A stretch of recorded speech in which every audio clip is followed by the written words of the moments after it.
minutes na lang. Pero magta-timer ako ng 30 minutes.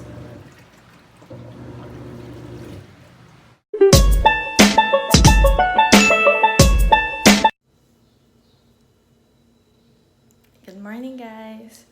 Today is July 5 and it's 5:30 in the morning. So magpe-prepare ako ng breakfast ng mga pagkain namin and breakfast ng mga bata. So lutuin ko ngayon ay tortang talong. Instead na yung i-anohin ko siya dito, yung ipalambutin ko siya doon sa apoy, gagawin ko, papakuluan ko lang siya sa tubig kasi natutunan ko ito nung nag-condo kami kasi wala naman kaming apoy doon, puro electric stove lang.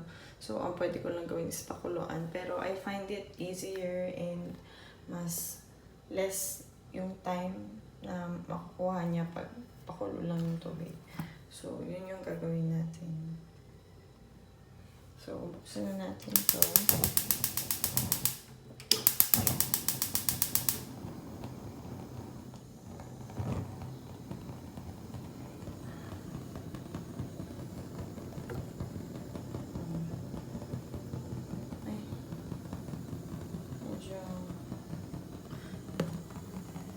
Kasha. So, kailangan kong gupitin. Good morning! Good morning! Yan. So, gupitin natin itong ano yan. Para magkasya sa pan. Ay! Masyadong maikli. Kasi panghawak ko pa rin ito. Pagkapang ginaganon-ganon ko siya sa ano. Napaikli masyado.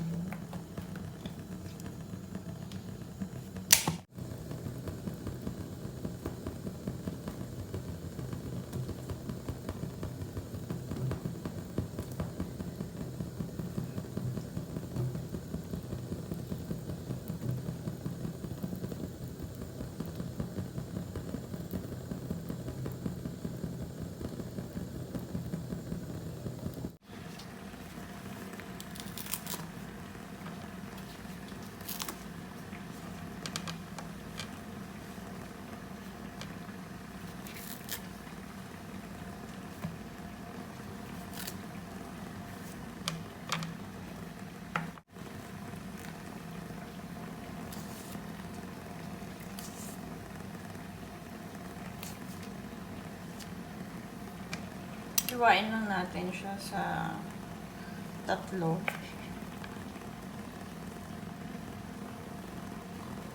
Or actually, 4 pa nga eh.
Ito na yung baon ni Yana for today.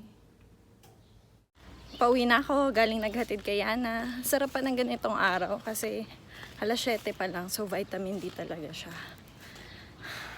Ayaw niya pumasok, sabi niya, Mama, everyone is wearing PE and I'm not wearing PE. Sabi ko, no, you check your classmates. You check in the classroom. No, everyone is wearing a PE, Mama. Tapos sabi ko, sige na, pumunta ka na sa classroom. Ay, nakita niya mga classmate niya, naka-uniform. Kasi binago yung schedule ng grade 1. Instead of Friday ang PE, naging Wednesday na. Pero yung mga kinder, nakasabay niya pumasok, naka-PE pa rin. So akala niya, yun yung mga classmate niya na kailangan niya naka-PE. Nakakatawa rin yun yung mga first day of class. Di ba pag uwian na, ang daming tao, ang daming magsusundo. Eh, hinahanap niya ako, sabi niya, Mama, hinahanap niya ako sa crowd. Her name is Mich, Mama. Nakakatawa. Kaya yun, good morning. Walang pasok si Papa. Independence Day ngayon sa US, July 4th. Kaya wala siya pasok. Hey guys! Tumakas kami ni Papa. Habang nasa school si Mia, wala nga pasok si Papa, di ba, July 4th. Tumakas kami, nandito kami sa Munoz, nagpa-change oil kasi siya. Tapos nandito kami ngayon sa Ursaw, magla-lunch. Pero ilang minutes na lang pa bago tayo umalis. Around 20 minutes na lang, quick lunch lang to. 30.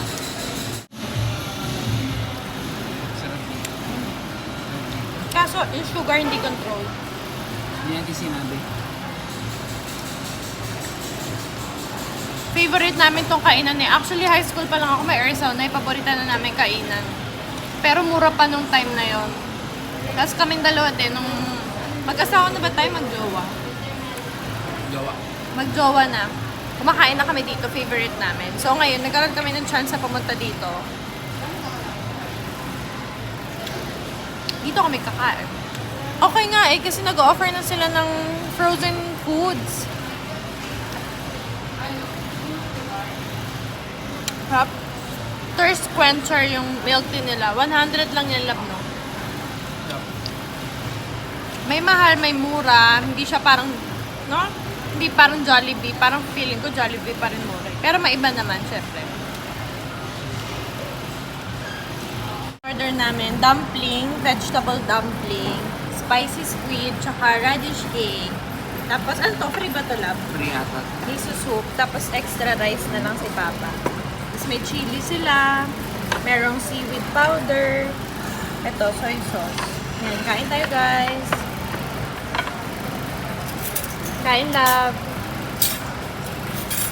Hi guys, nandito ako ngayon sa laundry room kasi maglalaba ako. So, gusto ko i-share sa inyo yung laundry routine ko. Alam ko naman no-brainer na yung paggamit ng automatic washing machine. Kaya nga sabi automatic, ibig sabihin ipindutin mo lang dyan and then you will leave it there. Pero kasi ito, natutunan ko to sa mother-in-law ko. So, ang difference kasi na na-notice ko is yung mother-in-law ko, kahit pareho kami ng sabon, pareho kami ng Fabcon, pero pag siya yung naglalabas, sobrang bango. So, napaturo ako sa kanya kung paano niya nilalabhan or paano niya ginagamit yung washing machine sa paglalaba ng, ayan, tumatango lang naman si Bora. Paano niya ginagamit yung washing machine sa paglalaban ng mga damit. So, it's a different method. So, I believe it's really worth sharing kasi talagang mabango talaga yung mga damit. Talagang parang napapadaan ka sa garden of parang puro bulaklak na mahalimuya. Kaya, yun ang isi-share ko sa inyo ngayon. So, yeah. Papakita ko sa inyo yung laundry routine ko using the automatic washing machine. Kaya, let's get started. So, yung asawa ko kasi nag-attempt siya na yung maglalaba. Kasi natulog ako, nag-power nap ako. So, sabi niya, siya na lang daw yung maglalaba. Sabi ko, hindi, sige ako na. Kasi nga, I want to share it to you guys. Okay? So, ito yung preparation ng asawa ko sa paglalaba niya. Nandiyan, tinatry niya kasing i-segregate yung mga maduduming damit. Pero, yan, ilalagay na natin yan dyan. I use Samsung na washing machine. Ang gamit kong detergent, Champion. Tapos, Champion Supra Clean. Supra Power. Tapos, ang detergent ko naman is Dell na color purple.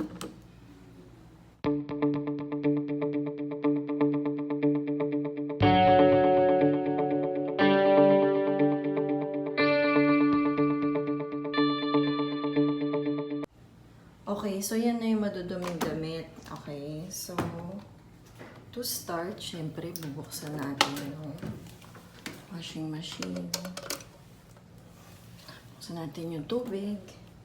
Tapos, ito na. So, power, lagi akong quick lang. Mabilisan lang.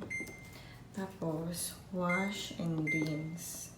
Tapos, maximum palagi ang tubig. And then, start. So, sa simula, pure water lang. Ako siya lalabhan.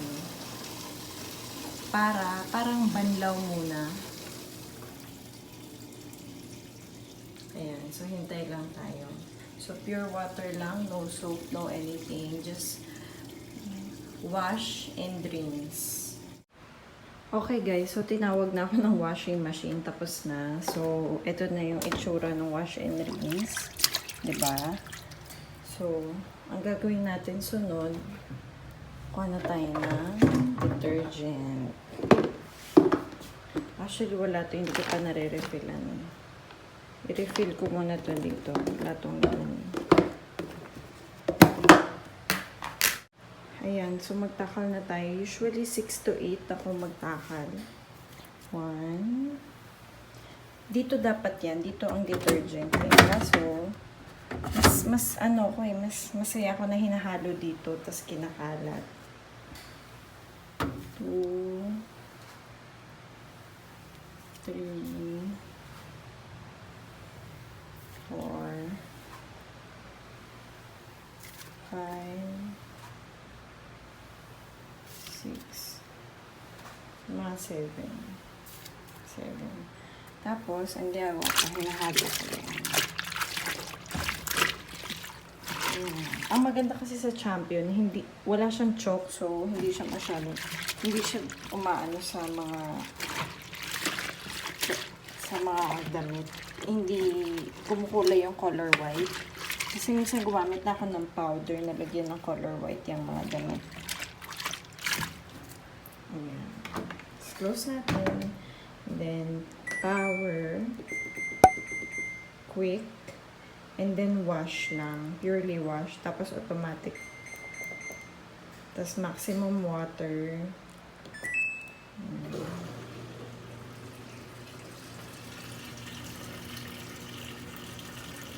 Tapos, diba after 10 minutes, tutunog yan. Pero ibababad ko pa ng another 20 minutes. So, hahayaan ko lang siya. So, in total, parang binabad ko siya sa sabon for 30 minutes. Ayan, 5 minutes na lang. Pero magta-timer ako ng 30 minutes.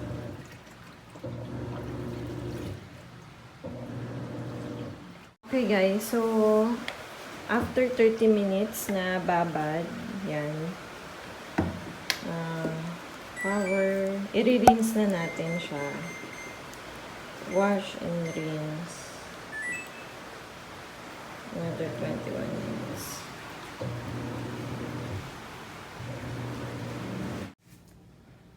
Okay, so ayan guys, ngayon na fully rinse na yung mga damit.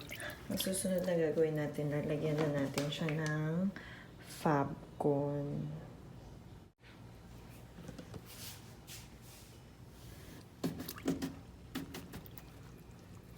Yan, dyan ko din i-diffuse sa loob ng tubig.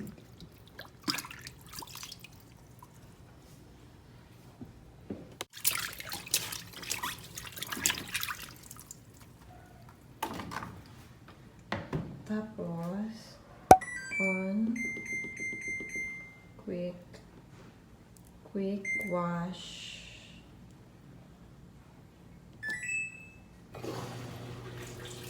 Yan, wash lang. Para lang umikot lang yung tubig na ma-spread nung Fabcon yung sarili niya sa lahat ng damit. Kaya, wash lang. Guys, to finish, papatay na natin yung tubig. Open. Quick and then spin. Spin na lang, ikot-ikot. Then, tapos na tayo.